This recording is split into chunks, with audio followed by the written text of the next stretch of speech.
The Technova headquarters pulsed with glass and steel precision, the kind of building designed to impress foreign investors and intimidate fresh recruits.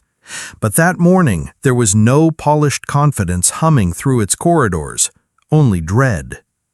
The billion-dollar security infrastructure system, one meant to revolutionize global digital transactions, had collapsed without warning. 3 years of development, 5 continents of engineers, and now nothing. James Mitchell, the company's CEO, stood at the head of the conference table, fists trembling with rage against the surface of glass that cracked under his pressure. His face, normally sculpted into a corporate-friendly stoicism, twisted into something primal. 48 hours. 48 hours of total system failure, and not a single one of you has a solution? Dozens of senior engineers, architects, and department leads sat paralyzed, eyes glued to the wall-sized screen showing a matrix of frozen code and cascading system logs. There were no answers, only excuses. In the farthest corner of the room, near the double doors, stood a young black woman barely noticed amid the chaos. Keisha Washington, 22, dressed in jeans and a faded college hoodie, clutched a yellow envelope in her hand, documents her mother had forgotten to drop off. Her mother, Dolores, had worked as Technova's janitor for 15 years, cleaning up after the very people now drowning in code they couldn't comprehend. Keisha hadn't meant to linger. She had planned to leave quietly after handing the envelope to the front desk, but curiosity held her still. The screen was live coding chaos, yet her eyes saw order. A familiar rhythm danced before her. As TPO Sterling waved dismissively and tossed around jargon like a shield, Keisha narrowed her gaze at a blinking module buried in a scrolling log feed. Her breath caught. Line 347. In the authentication module. A comma. Where a semicolon should be. A single syntax error. That's all it was. The room erupted in shouting matches and blame shifting. Keisha's lips parted, her heart thudded in her throat. She raised her hand. "Excuse me." The room went dead. Every eye turned to her, some confused, others annoyed. CTO Victoria Sterling, a woman known more for cruelty than competence, arched an eyebrow that could cut steel. "Who," she asked icily, "are you?" "I'm Keisha. My mom works here. I just came to drop off some documents." "You are not authorized to be in this room," Victoria said, each syllable laced with venom. "This is a technical emergency, not a high school internship." I know. I think I see the problem." A wave of scoffs spread through the room like an infection. CFO Robert Hayes leaned back in his chair, smiling cruelly.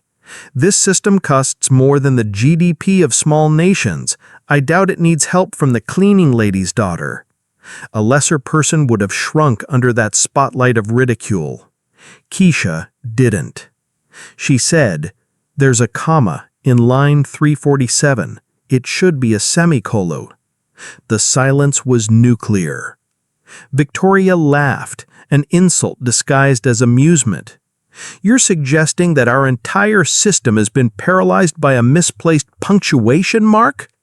Lead developer David Chun stepped forward, skeptical but curious. He began typing. A minute passed, then 2, and suddenly the system rebooted. Clean, stable, functional.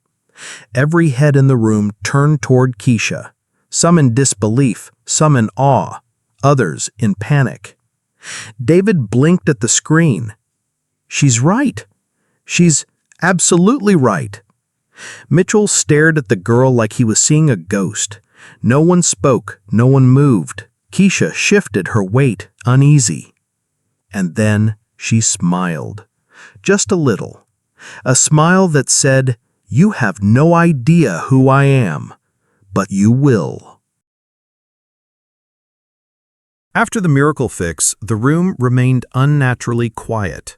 Too stunned to erupt, too disoriented to react. It was as if someone had pulled the emergency brake on a bullet train and everyone was still trying to stand. James Mitchell finally broke the silence. "Who are you again?" he asked, more curious than angry now.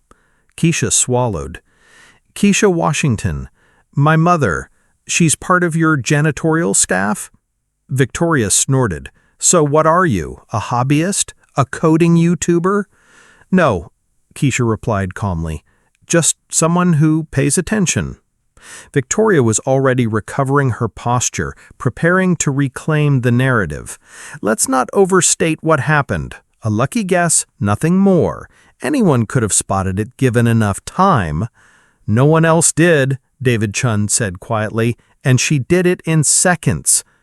Victoria's eyes darted toward David like daggers, but the damage was done. The seed of doubt had already sprouted in the room. Keisha could feel it, the atmosphere shifting, the invisible walls around her beginning to bend, but not break. Victoria regrouped fast, flashing her trademark synthetic smile. "Thank you, Miss Washington. Your contribution has been noted. Security will escort you back downstairs now." Keisha tilted her head. "Why? I didn't do anything wrong." Robert Hayes leaned forward, his tone faux polite. "This is a secure area. You shouldn't have been here to begin with."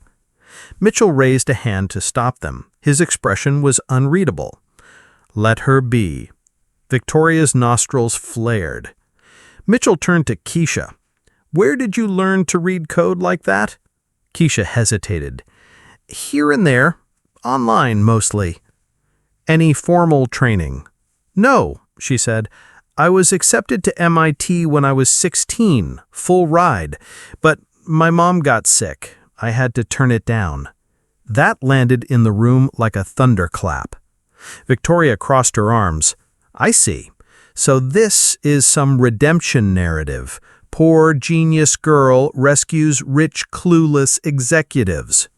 Keisha met her gaze without blinking. "If that's how you want to see it." There was steel in her tone now, a hint of something ancient and unyielding. Not rage, not defiance, precision. The kind forged in silence, honed through watching from the margins. Victoria gestured to security. "Escort her out. She has no clearance." Mitchell didn't stop them this time.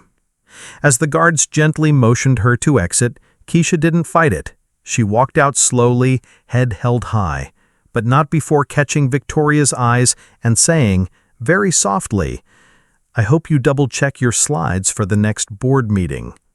Victoria flinched. Down in the lobby, Dolores was standing waiting, worry etched into her face. "Keisha, what happened? I heard something upstairs, voices, yelling." Keisha handed her the now-forgotten envelope. The usual, people panicking, systems crashing. Her mother stared at her, sensing something more. "You okay?" Keisha gave a half-smile. "Yeah, just thinking. This company is a lot more fragile than it looks." That night, while Dolores drifted to sleep in their modest apartment, Keisha sat alone at the kitchen table with her old, scratched-up laptop. The glow from the screen bathed her face as she logged into an anonymous profile. QWash Dev. Her GitHub was bursting with contributions, most of which had been absorbed quietly into frameworks and open-source tools used by top tech firms, including Technova. Under that alias, she had helped patch vulnerabilities in payment systems, optimize code used in satellite navigation, and troubleshoot modules used in cloud security. But no one knew. No one had ever cared enough to ask who was behind the username. Until now. A private message popped up in her inbox from a username she didn't recognize, Technova_insider. "I saw what happened today. I know who you are. They don't, but I do. Let's talk." Keisha's pulse quickened. She stared at the message for a long time, weighing her options.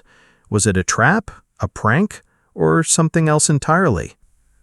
3 floors above the server room, where blinking lights marked Technova's nervous system, Victoria Sterling sat behind a desk made of Italian ashwood and reinforced ego.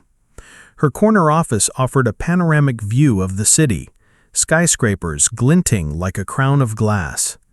But the woman behind the desk wasn't admiring the view. She was furious.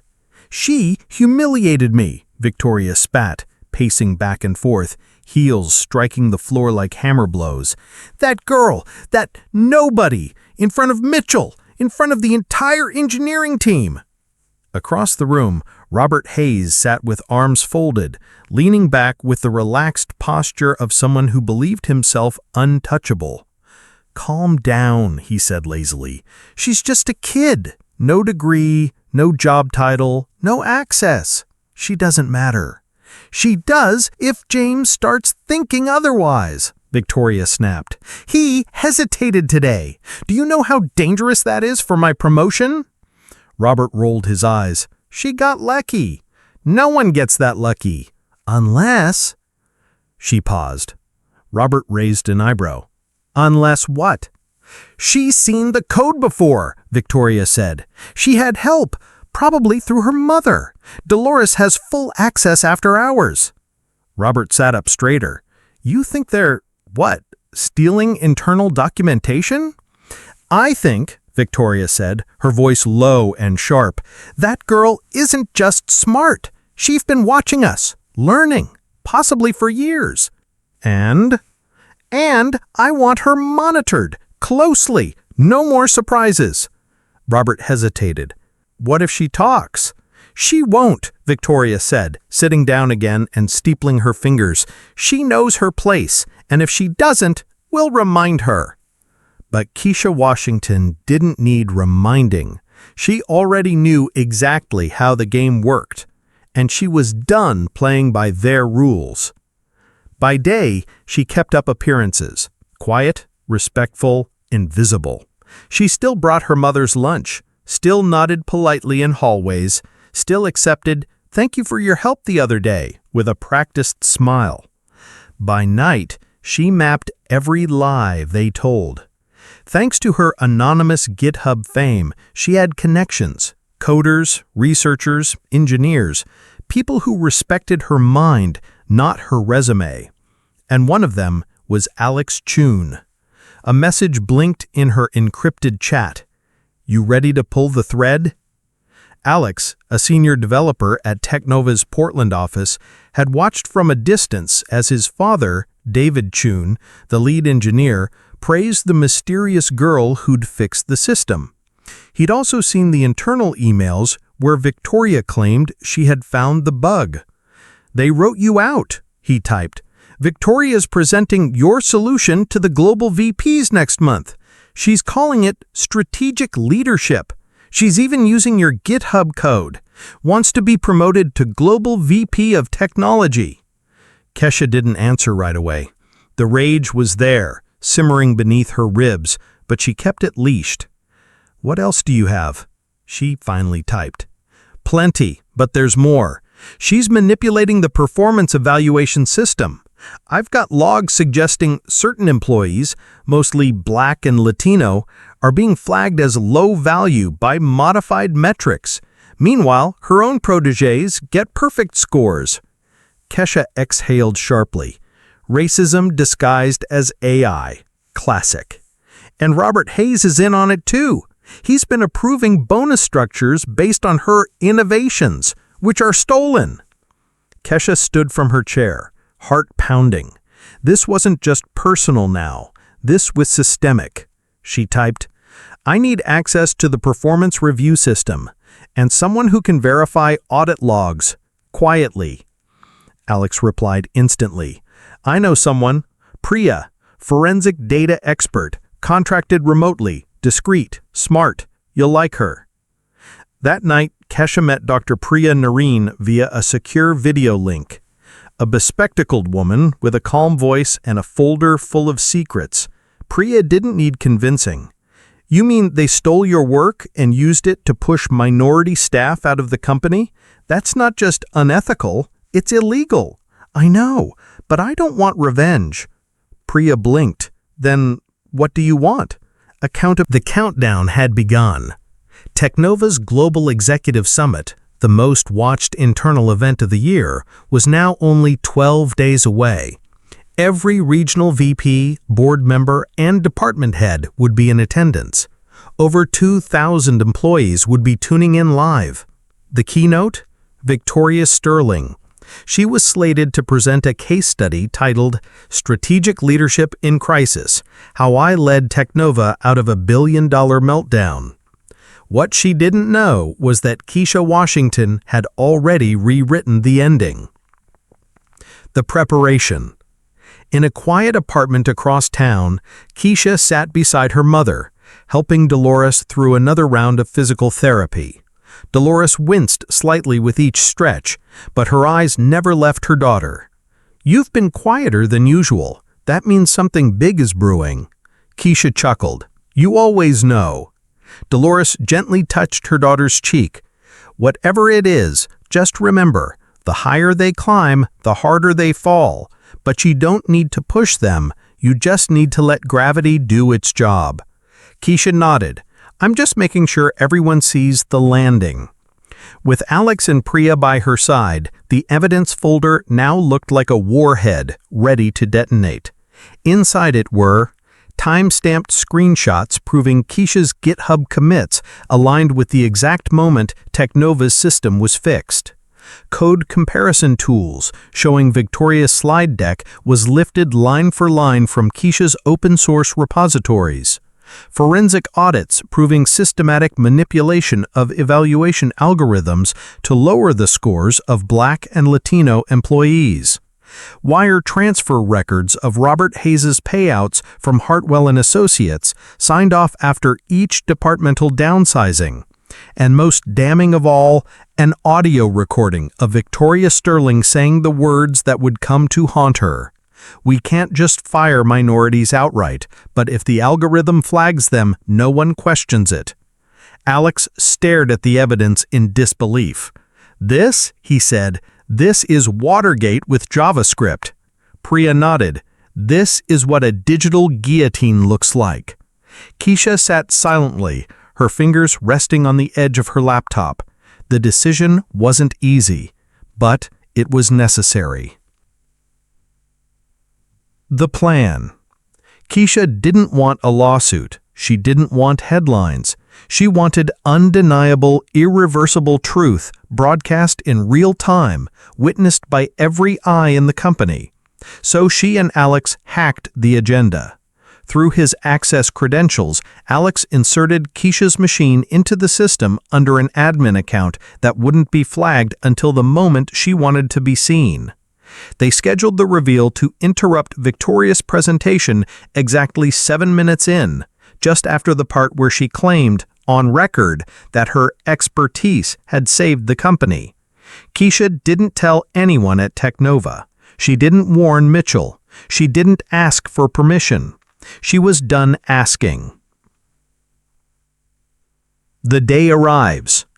At precisely 8:43 a.m., Keisha stepped into the main Technova auditorium dressed in quiet black slacks, a white blouse, and a calm she wore like armor. Dolores was beside her, proud, trembling, but radiant. She'd asked for the day off without saying why. The auditorium buzzed with expectation. The screens lit up with the words, "Keynote Address, Victoria Sterling, VP of Technology." She took the stage like a queen, confident, collected, coated in lies. "Ladies and gentlemen," Victoria began, 3 weeks ago, Technova faced a crisis unlike anything in our company's history." Keisha sat in the back row, laptop ready, connected to the projector system via the credentials Alex had provided. On stage, Victoria clicked to the next slide.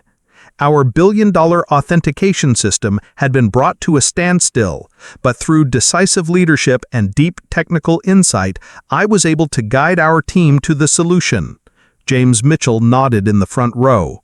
The audience leaned forward. Victoria clicked again. This was the line of code we identified. The screen blinked, then froze. A beat of silence. Then another screen appeared. Not from Victoria, but from Keisha. A simple black background, white text. Correction made by Quash Dev. The screen behind Keisha illuminated the entire auditorium. Line after line of time-stamped evidence flashed across the stage.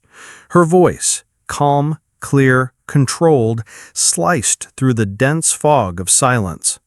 My name is Keisha Washington, known online as Quash Dev. 3 weeks ago, I identified the fatal flaw in our billion-dollar system. The very flaw that Ms. Sterling just claimed credit for.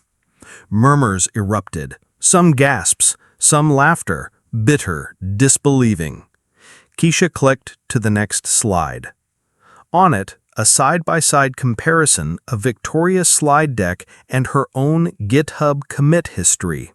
Identical code, same logic tree, same variable names, but with Victoria's name watermarked over it.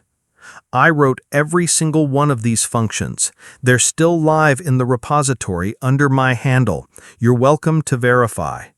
James Mitchell's mouth opened, but no words came. Victoria tried to speak, but her mic was still live, and now picking up the shaky breath of someone who knew their career had just driven off a cliff. Keisha turned to her next target. But plagiarism is only the beginning. Behind her, the screen displayed a scatter plot. X-axis, employee performance scores. Y-axis, promotion and retention rates. Dots were color-coded by race and gender. It didn't take a data scientist to see it. White males clustered at the top right. High scores, high promotions. Black and Latino employees formed a sea of red in the bottom left. Low scores, high turnover. Then came the kicker. These scores were algorithmically generated using Victoria's evaluation system, and they were deliberately manipulated. She clicked. Emails appeared, internal memos, Slack messages, and then the recording. We need to be smart about this, Robert. We can't just fire minorities outright. But if the algorithms show they underperform, nobody questions it. A wave of audible revulsion swept across the room. Robert Hayes, sitting 2 rows from the front, visibly paled. He began typing furiously into his phone. Lawyer, crisis manager, anyone who could perform CPR on a dying reputation. Too late. Keisha wasn't finished. Miss Sterling received $200,000 in commission bonuses for every round of layoffs approved via Hartwell and Associates. The firm, by the way, is owned by her brother-in-law. Click. Bank transfers, contracts, emails, all projected for the world to see. Mitchell rose from his chair. Victoria, is this true? She stood frozen, mouth moving, but no sound came. Keisha turned to the edge of the stage and faced the audience head-on. This isn't just theft. This isn't just bias. This is a culture that rewarded deception and punished integrity, that saw me as nothing more than a maid's daughter, that tried to erase me as in I saved their empire. A pause. Then she said the words that would echo far beyond that room. I didn't do this for revenge. I did it because I believe a better Technova is possible. One where merit means something. One where people are seen not for where they come from, but for what they can do. Applause didn't come immediately, because the weight of her words was too heavy, because people were still stunned, because the collapse of a hierarchy built on arrogance had just unfolded in real time. Then, slowly, someone in the back began to clap. Then another, and another, until the room erupted. Victoria Sterling slumped into her seat, face pale, lips trembling. Security guards were already walking toward Robert Hayes, who stood, then sat back down, defeated. Mitchell took the mic. I don't know what to say, he admitted, his voice quiet, except, thank you, Ms. Washington, and I'm sorry. Keisha nodded once. That was enough. She turned to walk off the stage, but stopped halfway, turned back, and added, "One more thing. You don't have to wait for justice to be handed to you. Sometimes you build it, line by line, bite." 6 months later, the corner office once occupied by Victoria Sterling now bore a different nameplate. Keisha Washington, Director of Innovation and Technology Ethics. The skyline hadn't changed, but the view had. Keisha sat with a cup of black coffee in hand, her expression serene. She was no longer the outsider peering through glass walls. She was the architect, redesigning the very foundation they had once tried to bury her under. The fall. After the presentation, the corporate fallout was swift and irreversible. Victoria Sterling was immediately suspended pending investigation. Within 2 weeks, she was terminated with cause, stripped of her stock options, and facing federal charges for fraud, data tampering, and civil rights violations. Her attempt to secure employment elsewhere failed catastrophically. Every recruiter in Silicon Valley had already seen the recording. Millions had, after an anonymous employee leaked it to the press. The phrase, "algorithmic bias gate," trended globally for days. Robert Hayes was hit with fines exceeding $4.5 million and lost his CPA license due to proven financial misconduct. His Malibu home was sold to pay legal fees. The once invincible CFO now worked for a mid-sized logistics firm doing inventory audits. Keisha never said a word to either of them again. She didn't need to. The rise. Technova, under pressure from internal stakeholders and public scrutiny, began a complete overhaul, and they asked Keisha to lead it. Her title was more than symbolic. She now had direct influence over hiring practices, ensuring blind reviews and inclusive pipelines. Performance algorithms rewritten under her guidance with oversight from ethicists and diversity engineers. And open-source engagement, where Technova began supporting underrepresented contributors globally. Within the first 90 days, productivity rose 38%, employee retention climbed, investor trust rebounded. Diversity wasn't just moral, it was smart business. The mission. Outside of Technova, Keisha launched a personal initiative, Code for All, a scholarship and mentorship program for underserved youth in tech. By month 4, over 400 students were enrolled. By month 6, Silicon Valley began hiring them. She gave lectures at Stanford, MIT, and Berkeley, not as a guest, but as a model of a future the old system had failed to imagine. And when someone asked in one of those lectures, "How did you stay calm, even when they tried to humiliate you?" she smiled gently, because anger is fire, and fire consumes the one who holds it. But strategy builds empires, line by line. The heart behind the genius. At home, Dolores Washington sat in the sunlit kitchen, a cane beside her chair, sipping jasmine tea and reading headlines about her daughter. Keisha Washington, the woman who changed Technova forever. She still wore the old cleaning uniform when she did laundry. But now neighbors paused to greet her. Children asked if it was true that her daughter once fixed a billion-dollar system in seconds. She always answered with the same proud grin. Yes, baby, she did it with a comma and a whole lot of patience. The end. One rainy evening, Keisha stood in the same hallway where she once dropped off forgotten documents. Same polished floors, same glass walls, same building. But everything else changed. She passed a group of young interns, diverse, bright-eyed, full of hope. None of them flinched when they saw her. None of them questioned her presence. One whispered to another, "That's her. That's the one who—" But Keisha didn't stop. She smiled faintly and kept walking. Because for her, the revolution had already begun. And it wasn't about one company. It was about reprogramming the entire system. Some people fight for a seat at the table. Others build their own table. Keisha Washington did both, and in doing so, she proved to the world, underestimating someone may just be the most expensive mistake of your life.